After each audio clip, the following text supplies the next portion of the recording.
Hi guys, this is Holden, and today I'd like to talk a little bit about my life before transition.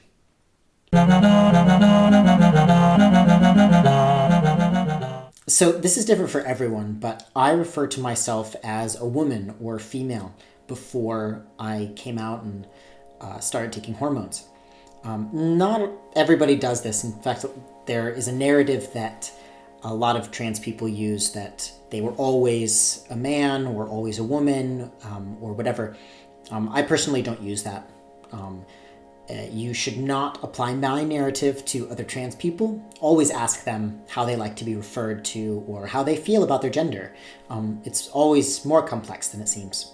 In addition to being a woman, I also identified as a lesbian, or oftentimes I just called myself a gay woman because that felt the best to me. And I only later found the reclamation of the word queer. When referring to my old self, or when other people refer to my old self, I prefer that you use he or they. So, for example, baby Holden, oh my god, look at how cute he was. So, you use my new name and my new pronouns, and not my old name or my old pronouns. To be honest, I felt really good about the person that I was before I started hormones. I loved being queer. I loved being a queer woman specifically, and I loved being a woman in general. It's not that I didn't like being a woman, it's just not what felt comfortable for me. Specifically, it didn't go with how I felt physically. I felt physically uncomfortable with my body, and not in a dysmorphic way, in a dysphoric way. And they're very different. But like I said, I was actually really comfortable with being a woman and being part of a female community. I would never give up those 20 whatever years of my life of being a woman or of being born a woman. I would never give that up. Honestly, if you put the two options side by side and you gave me the choice of having the experience of being a woman but never having testosterone or being born male, I would honestly take no hormones. I'm very lucky that we don't live in that world because I would be really depressed and dysphoric and I might have killed myself. But I would never give up the experience of being a woman. It is completely invaluable. There's so much power in being female and having female community and being in female-only spaces. It's incredibly inspiring and powerful and beautiful, especially queer female spaces. It's something that sometimes I miss, to be honest. Sometimes I think about what my life would be like if I was still a queer woman instead of a queer trans person. And in a lot of ways, they're really similar. And I'm definitely not a different person, but I do feel the loss and I do mourn not having a queer female community because it's very specific and I think it's very special. But I also recognize that I'm not part of the queer female community and I will never intrude on that space. As a trans masculine person, am not welcome there. And that's fine. That's reserved for female identified people, which always should include trans women, just for the record. But doesn't include me. And that's okay, but I am sad about it. And queer female romance is also something really beautiful that I will never forget. And sometimes I feel really nostalgic or reminiscent about. I had a conversation with an acquaintance, and she's a queer woman. We were just sort of talking about how great queer femaleness is and how great the queer community is and how beautiful those baby queer feelings are when you realize that you like women as a woman for the first time and how scary it is and how special being liked by another queer woman is. And having that for the first time is magical. And I'll never really forget that feeling.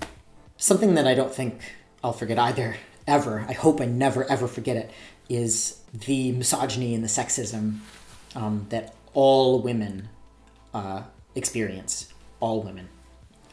And what society tells us is to be smaller and quieter and to listen to other people and be compassionate, and how different it is from what society tells men. Society explicitly tells men to be a little bit aggressive or be a little bit loud, be more confident, to talk over people, to make sure that you get your way, to be bigger, to be physically imposing. Like I said before, I'm so glad that I have the experience of being female, because I don't want to be loud and imposing and threatening or aggressive. I don't want to be any of those things. And I'm glad that society never really told me to be those things until now, as I'm a self-aware adult that knows that I don't want those things. Of course, if I loved being a woman so much, why would I transition, is something you might be thinking. I was very uncomfortable. Having said all of those things, I was very uncomfortable. Sometimes I didn't feel like I fit in, even in the queer female community. I knew something was different. At some point, I knew something was different, and physically I was so uncomfortable and hated myself so much. That's why I'm now a trans masculine person, and have taken testosterone. Some things, of course, that I disliked about being a woman are periods. Periods are horrible. And I didn't even have that bad of periods. My periods were pretty light. I sometimes cried a little bit more, or I felt a little bit irritable, but really not that bad. Because some people have periods where they're just in bed for 3 days and then maybe they can function. Some people have really heavy bleeding and need special tampons, or not special, but just like you need to buy the big tampons or the big pads or whatever. And that sucks. I'm glad I don't have to do that anymore. But I deeply, deeply empathize still that you never forget that feeling of having periods. Although now I have a different kind of hormone cycle. For example, tomorrow is when I take my T-shot, and always a couple of days before I take my T-shot, it does kind of feel like having a period. There's just a flux of hormones. Of course, another thing I disliked is the sexism and misogyny, like I was talking about.